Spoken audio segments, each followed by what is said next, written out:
Welcome, everybody, to the news segment, January 20th, 2023. My name is Ken. Thank you so much for joining us. I appreciate it.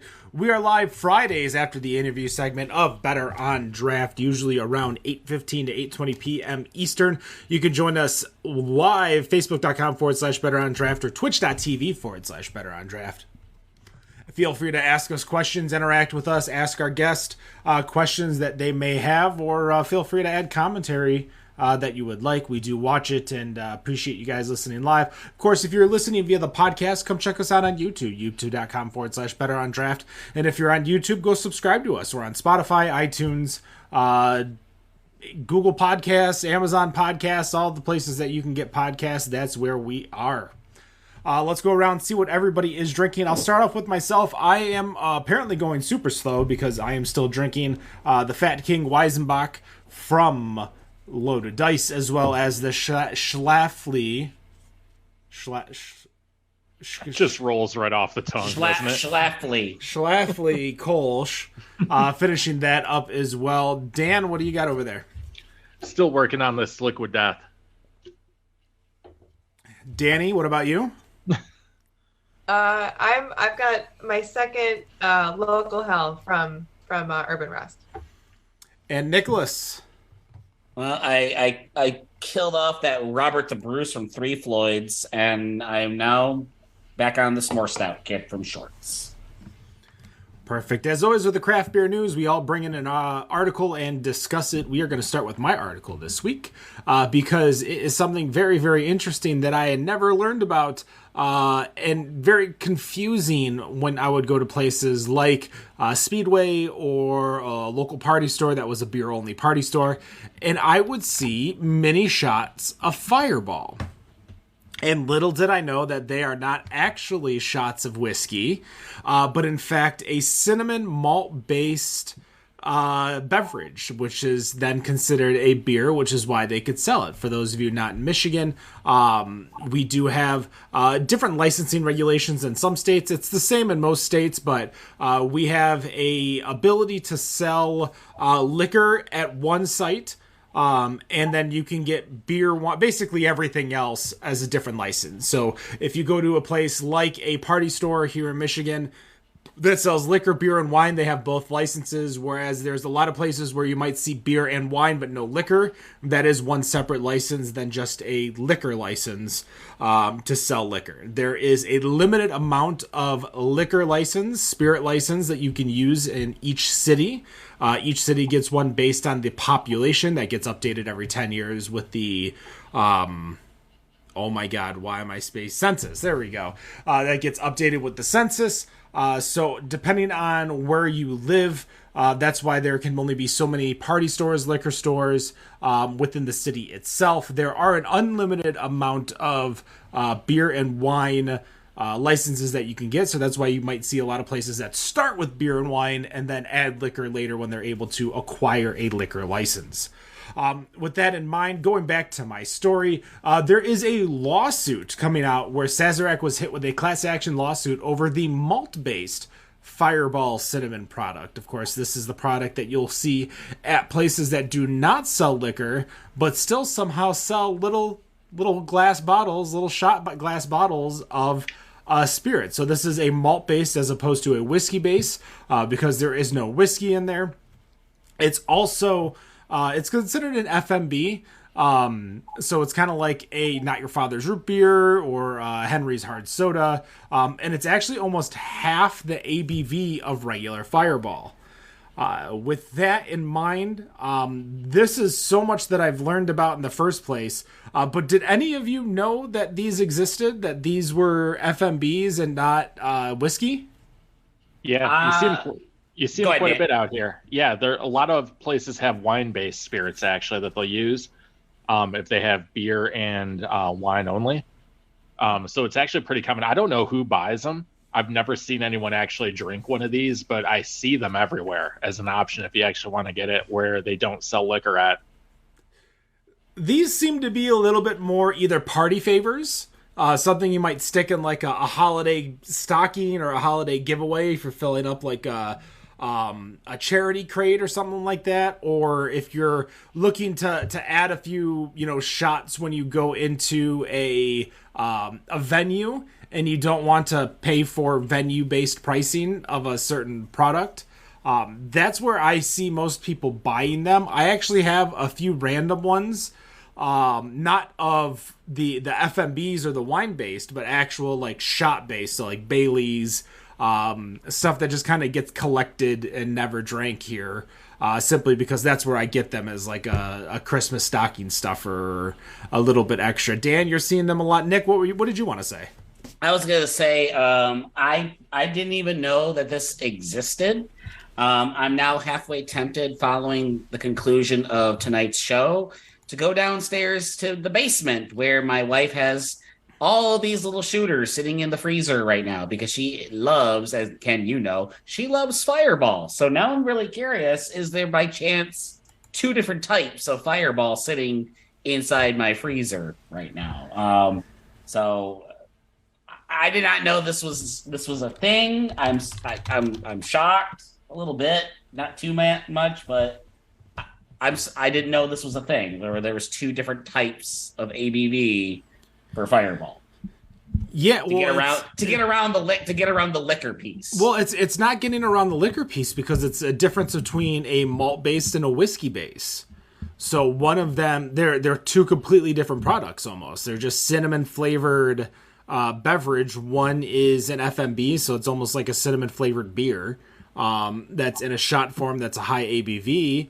Like a malt liquor, versus a actual shot of Fireball whiskey. That's just because they do sell mini shots of Fireball whiskey. You can pick them up at Total Wine or any other store like a Zaytuna Liquor.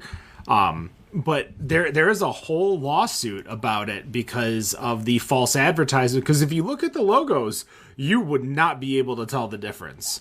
No, it's a very, very subtle difference between the 2. And to be honest, I think people are going to see the word Fireball, and then they're going to see the weird devil-looking thing with the weird snake tail and the fireball coming out of his mouth. They're going to see that versus what's on the bottom of that, to be honest, because it sticks out. No, and when they see that big red logo on there, they like, oh, okay, Fireball, I got to have it. They're not going to look at the bottom. Let's be real. What do you think, Danny? I did not know this was a thing either. I don't drink whiskey, and I certainly don't drink Fireball. But I mean, if you hang out with my wife, Danny, we could fix that. She's just like, yeah, whatever. I mean, I'm easy, so like, if I had been like in a place and was like, oh, I should grab some of these, they would have all just been the same to me. I'm the one that would buy them. Because I don't know. Yeah, I would have bought them without even noticing, because I wouldn't have paid attention. The amount of times that I've sat next to the little containers at Speedway as they're trying to like sell you before you get out, and never purchased them, just because Fireball whiskey is never something I'd get into or drink. It reminds me a lot of Goldschlager. Jeez. Southern Comfort. So Jesus. What's the flavor of Southern Comfort? Because what's the flavor? Honest to God, the last time I drank Southern Comfort, obviously, as you guys know, Dan, Nick, and we've known each other since 2003. Dan and Nick have actually known each other since before. And 2005, we had a trip in Chicago in which I got a 5th of SoCo 100, and I finished. I was going to say, was that trip? It was that trip. And that was the last time I drank Southern Comfort. Was that Hoffman Estates? Yes, it was. Okay, it was Hoffman. Is there, before I move on to somebody else, is there a story like that with a different style of booze for you guys? A beer or a booze that you definitely overindulged and you've never had again since you've done that? Yeah. I wouldn't say overindulge, but I had one bad night and I've never looked back, and that is Dan's gonna probably hate me after this. Jägermeister. Jaeger. Oh wow. Oh, Yeah. that's a common story for a lot of people. So in a nutshell, 21st birthday, we went to downtown Mount Clemens for my 21st birthday. And this is back when downtown, if you're familiar with southeastern Michigan and the Tri-County area, at one point downtown Mount Clemens was a really happening bar, nightclub area, and it's now a former shelf. It's a shell of its former shelf.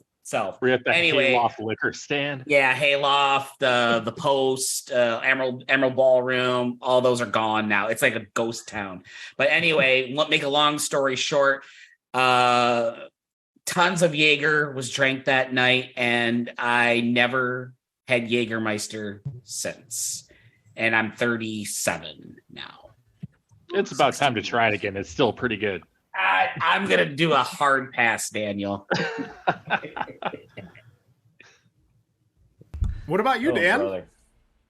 No, I had a bad night with 151 once. I was going to say that, but I drank it for like years after that. So there's nothing I can think of liquor-wise where I was like, no, I'm never doing that again. Danny? I had a bad day with 151 when I was in college, going to an outside like music festival, basically drinking in the open field sort of thing. And on the way to this thing, my friend and I got in one of these big shared van cabs with a bunch of like hippies. We had a tray of Jell-O shots, like a cookie sheet of Jell-O shots, but they only had 151. So it didn't like really solidify into Jell-O. And they were just passing around a cookie sheet with a straw and blue Jell-O 151 slurry. And everybody was drinking it in the van. Oh, that's the last thing I remember. Oh my gosh. I've actually had better experiences with worse liquor, to be honest. I can say that with a straight face. I've had more fun times and was never afraid to go back to it with worse liquor, like bottom shelf stuff, than some of the top shelf stuff, like Jaeger. And if you used to hang out in Mount Clemens, you might have been around the night that I got kicked out of the Emerald Ballroom. I didn't frequent Mount Clemens all that much. Twice. I ran that town. Oh, you ran that town? Oh, yeah. I don't know if I would brag about that. Yeah, I don't know about that. I'm not bragging. Yeah, no, I really didn't frequent downtown Mount Clemens all that much. Ken and Dan, we would hit up places like Augie's in Madison Heights, Snookers, which is closed now. That was in East Point or East Detroit. We would be there every Thursday night. A common friend of Ken and Dan and I's, his aunt used to own a bar in Fraser. We used to be there every Thursday, Friday, and sometimes Saturday nights. We'd be there 3 nights a week almost.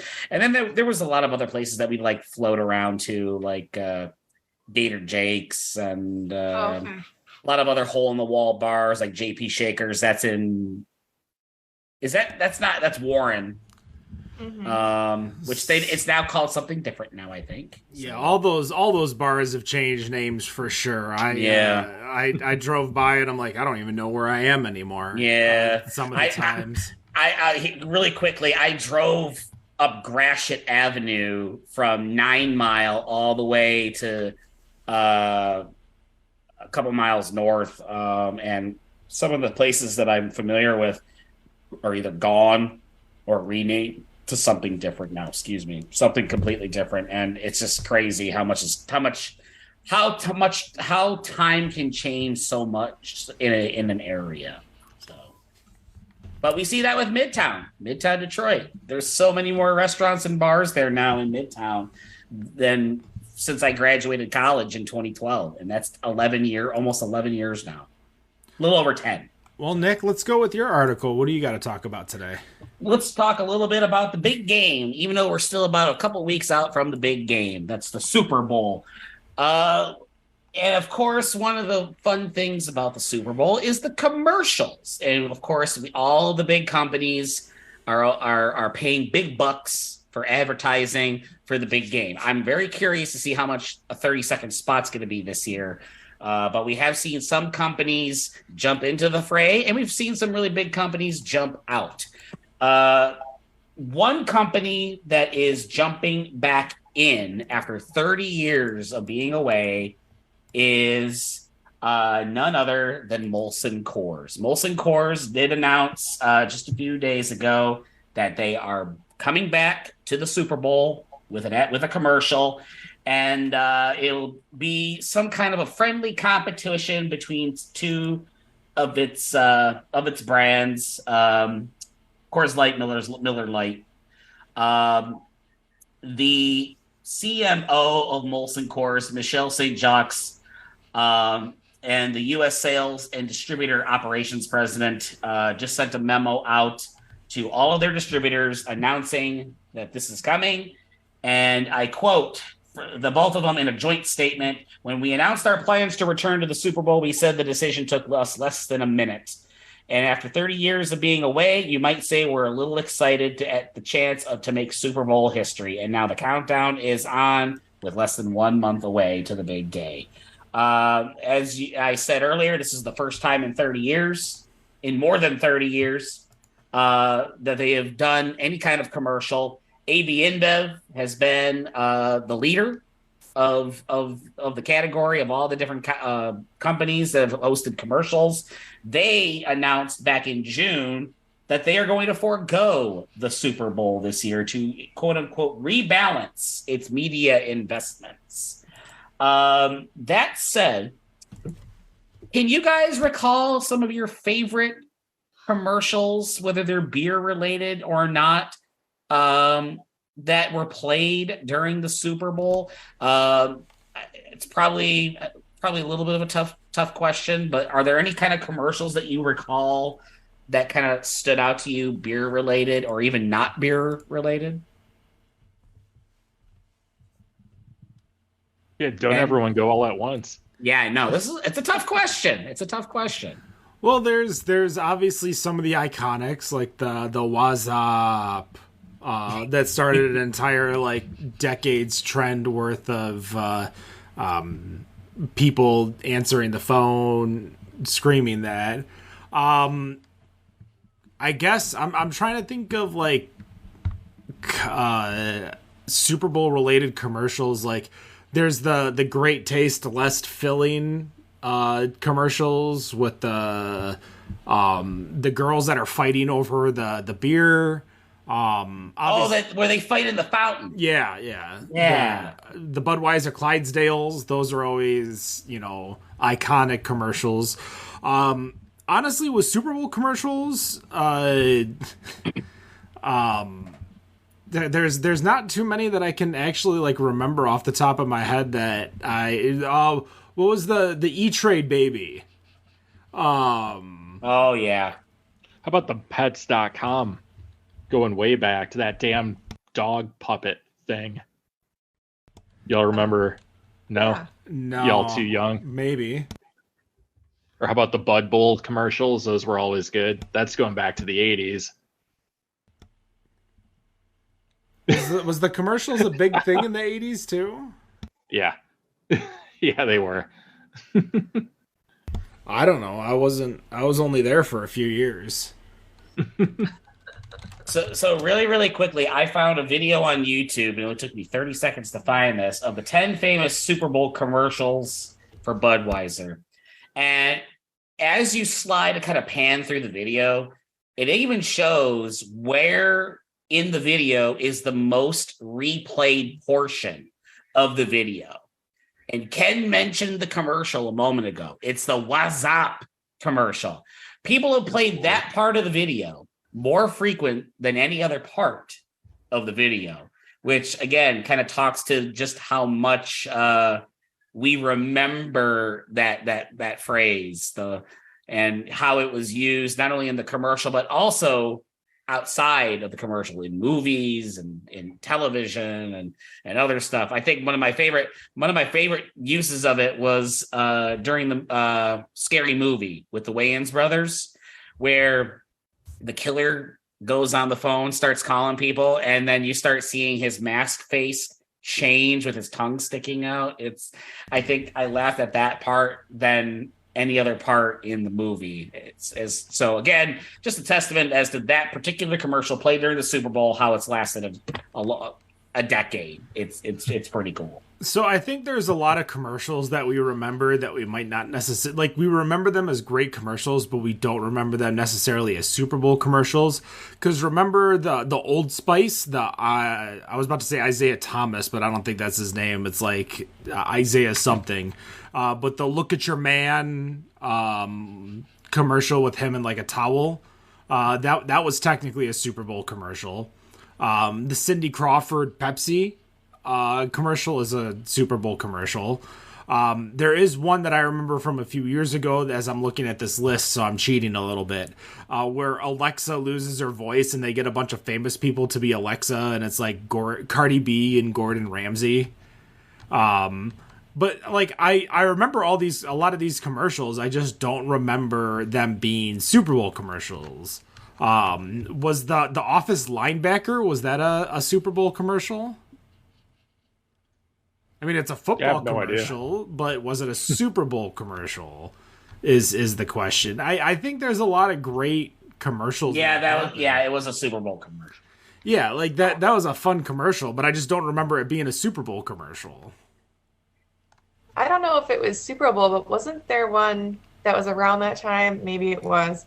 And it was like Jason Momoa, and he like took off his arms and he was like a skinny guy. Oh, that was a Rocket Mortgage commercial. Yeah, and that was My Wife Will Never Let Me Live It Down. That was a Super Bowl commercial. I remember that. Well, Danny, what article do you have for us today? Well, I was, you all are familiar, obviously, with like direct marketing and being randomly sent ads or items in the mail. Like I've gotten makeup in the mail that I didn't buy before, that kind of thing. Today, Facebook thought I would like to know about beer spas, as in going to a spa where you can drink beer and also soak in a beer jacuzzi. Like this one in Denver that has, it's infused with barley, Pilsner malt, and hops, or goat's milk and essential oils. And I've never been to a spa, and this actually sounds terrible, but I also would do it. I don't know. It kind of freaks me out that my brain has changed, that this weird, creepy, direct marketing, advertising, I don't know, direct subliminal messaging makes me want to do it. Like I can't count the number of items I've bought because of crap like that, and it makes me mad that I'm so easy. Have you guys ever experienced that? I wish Wendy was here. She talks about how she falls for that like all the time. Like all the time. I can't believe it. I want to be mad, but I like these products. It sucks. There are definitely times where I've looked at a product that I've been directly sold to, whether it's a Kickstarter for like a beer related product like the Draft Top, or there's a few different Kickstarters that I got for like board games that were like alcohol related, like Heroes of Barcadia. So yeah, I've definitely pulled the trigger because I'm like, it's $20. Like, Now a spa experience, like I don't really care too much about getting a spa experience in the first place, let alone a beer one, so that won't get me. But yeah, that's definitely I know we've talked about it before on the show, like talking about would you go to like a beer hotel like Brewdog, or would you go to a beer spa where you can like soak in beer and drink beer, and I'm like I just want to drink beer. I know. Now, I'm curious. So, like, while you're in the spa, like soaking the beer, do you drink the same beer? I don't think so.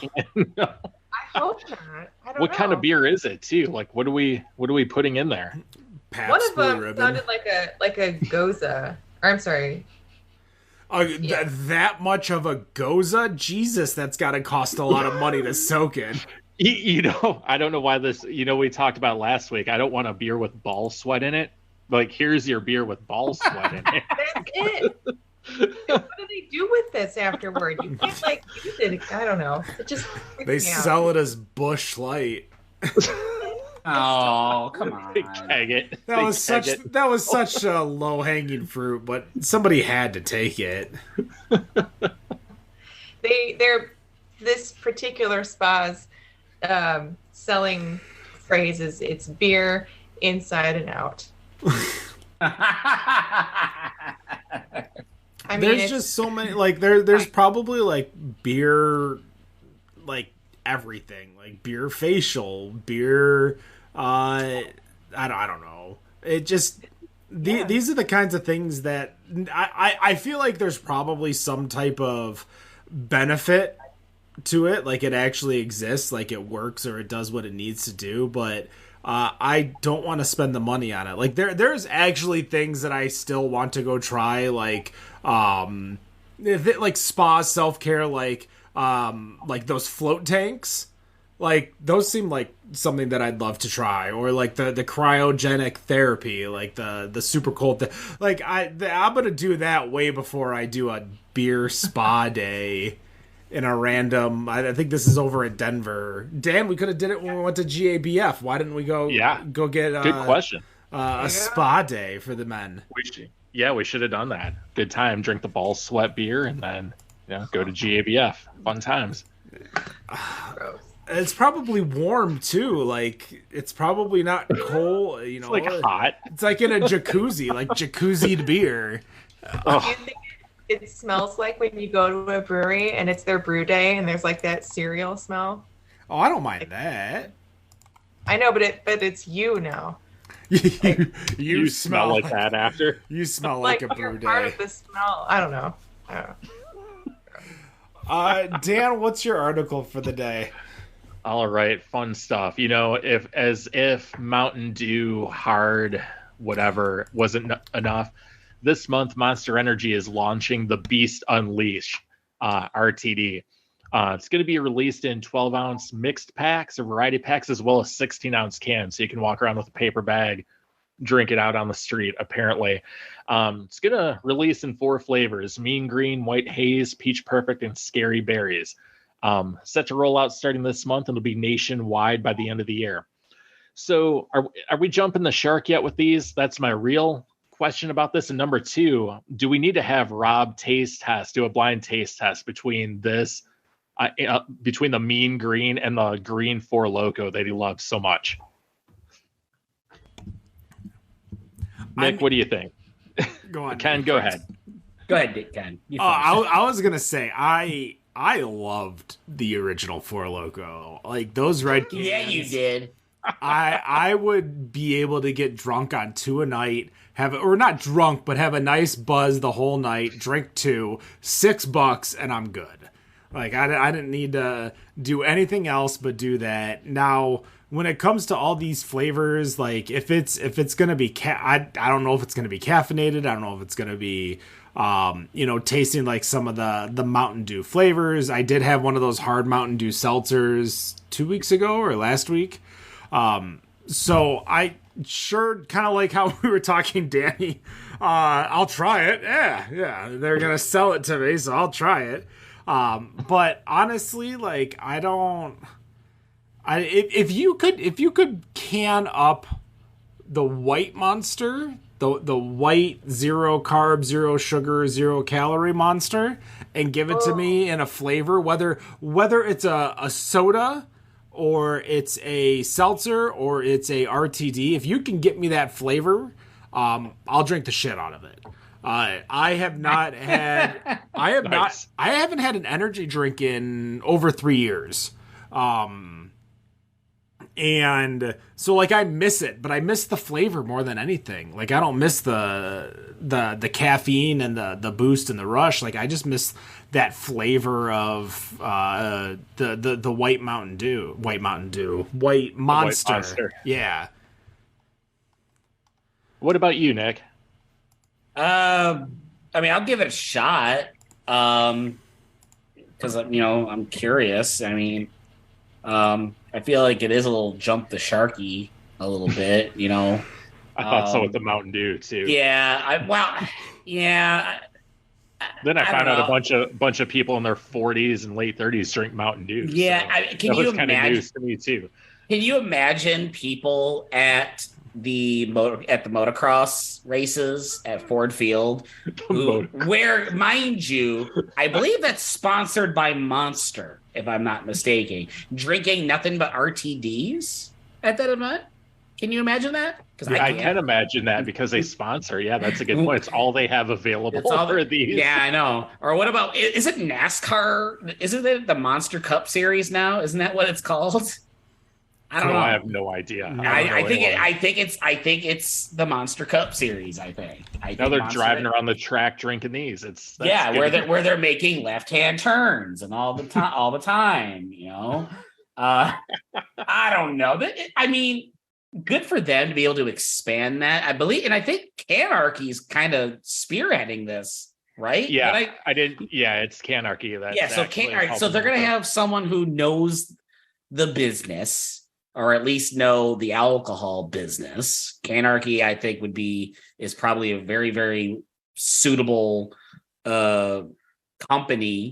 collective to do this. So if anyone can do it for an energy drink company, it's got to be Canarchy. I would think. So I don't know. I guess time will tell. Now, Danny, you drink anything that gets sold to you. I once got sent in the mail a Heineken Zero. Had never tried it before. Drink it. Now that's actually one of my go-tos if I'm going to drink an NA. Are you going to drink this if someone like direct markets it to you? It's like, hey, here you go. To be clear, I am much more of an easier sell on like beauty products. not on Monster RTDs. I haven't had an energy drink since like 2006. But at one point there was a Monster, I feel like it was a black can and it had like blue writing or white writing on it, and it was like low carb only, I think. It was a really long time ago. And I must have had like 2 or 3 a day, and they were like $2.99 back then, so it was not cheap. And I for sure think that's the reason like my teeth have decayed. Like they were not good for you. I never had a Four Loko, but I have to say, as a person who's getting older and, you want to go to do stuff and you want to drink, but stuff starts at like 8 o'clock in the night, I don't know. Maybe this is a good idea. Maybe this is exactly who they're for.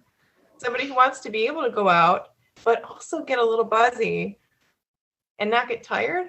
That sounds perfect. I don't want coffee all the time. I don't need that kind of energy in my stomach.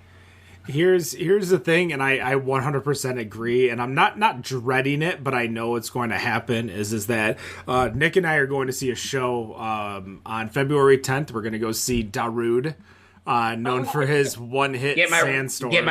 Get my rave on, man. Make sure to bring your ball. No. See, we have a professional glow stick dancer on this show.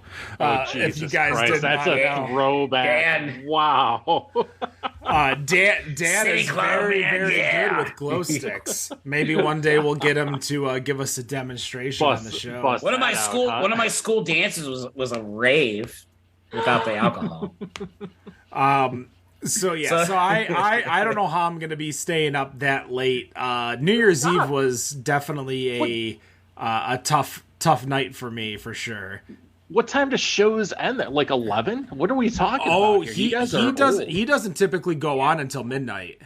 Yeah. Wait, so you're doing some 21 and up show? Yes. Yeah. Oh, okay. Yeah. That's still not the last 2 times I saw him at Grasshopper Underground, he performed till about 2:30 in the morning. Yeah, it's gonna be brutal. Oh, I love that place. Is that where he's at? No, Grasshopper Underground's closed, Dan. Oh, it closed? They still live around the corner from there. Yeah, they closed. Oh. It's at Electricity. Yeah. I love that place too. Yeah, another good spot. This is gonna be my first time going there. Before we close out for the night, I want to talk about something because there is a fun little event going on over at Dark Horse in a couple weeks.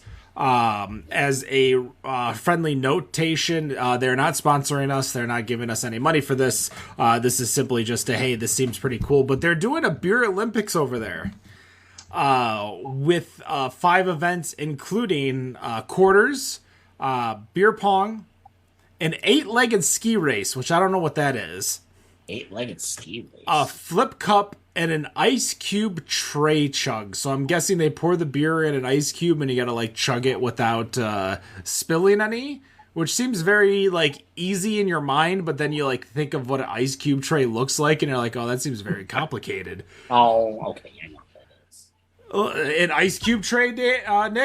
No, 8-legged ski race. Oh, what's an 8-legged ski race? It's so you basically have two really long skis for 4 people to shuffle in. Oh, yeah. I've seen that. Yeah. Got it. You know, and I'm sure if alcohol's involved, I'm sure it'd be a lot of falling over. That is cute. Yeah, so it's 4-person teams. It's $25 entry, but you get 5 pints of beer for your $25 entry. So you're getting $5 pints of Roke or Dark Horse beer when you get there, which isn't too bad. When we went to 4 Elf Day, it was me, Wendy, and Ed, our editor-in-chief over at our website. They not only did we get in, and you can get in for fairly cheap, you do still have to buy the beer, but they give you food, like pizza and garlic knots and all like pasta and carbs and carbs and carbs. So you can go there and free food. You don't have to pay for the extra food. Cheese, snacks, crackers, like they definitely take care of you. So if you're interested, go check out the Winterfest Beer Olympics. I guess my question to you guys before we go, and I've asked this question to our guests a few times, not necessarily from these main events, but between the 4 of us, what do you think is the beer or beer adjacent game you think you could beat the other 3 in? Flip cup. Nick thinks flip cup. Well, I know you can't drink the chug part, so obviously you're thinking really good at the flipping part. I'm really good at the flip part. If it's the flip cup relay type of thing, I can do that little bit of beer and still, get the cup up on the right side within the first or second try. When I'm 100% confident. When I've done actual like beer competitions at like colleges and stuff, fraternities, I would always make sure just on the anchor. Like I don't want to mess with trying to like flip the cup. Just give me a 23-ounce glass of beer and I'll chug it down really fast. So Nick thinks he's the champion flipper. Danny, what about you? What's your secret unknown talent? Is Fibbage considered like beer game adjacent, like the You Don't Know Jack game? Sure. Like Whiplash. I mean, there's no rules.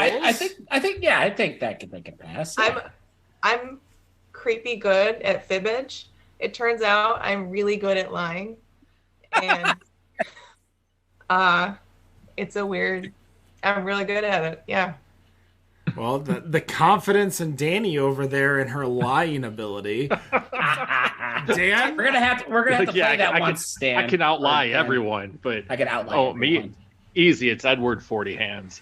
Edward 40 Hands. Yeah, I think you got. Of course. I've never done that. I feel like it. Here's something that I could probably say confidently. I think I could get the first 40 down before you, but I don't think I could get the second 40 down before you get your second.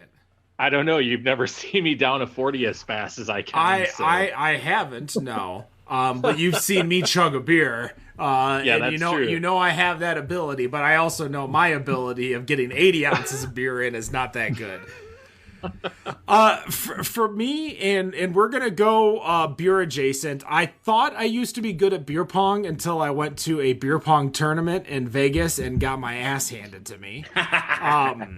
Good times. It wasn't the World Series of beer pong. It was just like their regular, Tuesday night beer pong. It's like a Tuesday night. they had going on, and we went, and I just got demolished. But we also, because everyone plays beer pong, everyone plays beer pong at the height of table that they're used to. So mine was a regular standard pool table, 6-foot pool table or 8-foot pool table. So that's what I was used to playing on, was a pool table. And of course, I've also played at Nick's old fraternity, which was a nice table over there, which is a little bit of different height. But they also different height, different length too. Yep, and like World Series of beer pong, they have rules where you can lean and you can basically drop it in. So yeah, there are things where I was not prepared for that. But for me, I think I could take you guys all in pool billiards. 8 ball, 9 ball. There are so many nights where I ran the table for hours at Limelight and Luna. They're the old pool table at Luna. They had two over there. They had two pool tables over there. Two pool tables. There was a night where I probably got there at 9 for free drink night. And Shotgun and I ran the table in pairs for the entire night. Didn't lose. Free pool. I think we're going to have to find a pool table when we go to see Darude, Ken, somewhere. I'm sure we can find a pool table in Pontiac. I'm sure we can find a pool table somewhere in downtown Pontiac, but I think whoever else is going with us that night, I think we need to play a round or two of pool. That's going to do it. I'd like to see that. That's going to do it for the news segment. January 20th, 2023. My name is Ken. Thank you so much for joining us. I appreciate it. Again, we will be off next week, but we'll be back in 2 weeks, live 7:15 p.m. Eastern on twitch.tv/BetterOnDraft and Facebook.com/BetterOnDraft. Find us on all the social medias. That's Twitter, Untapped, Instagram, TikTok, Twitch, Facebook, everything. It's at Better on Draft. And no matter what you think of your beer, we think it's Better on Draft. Have a good night.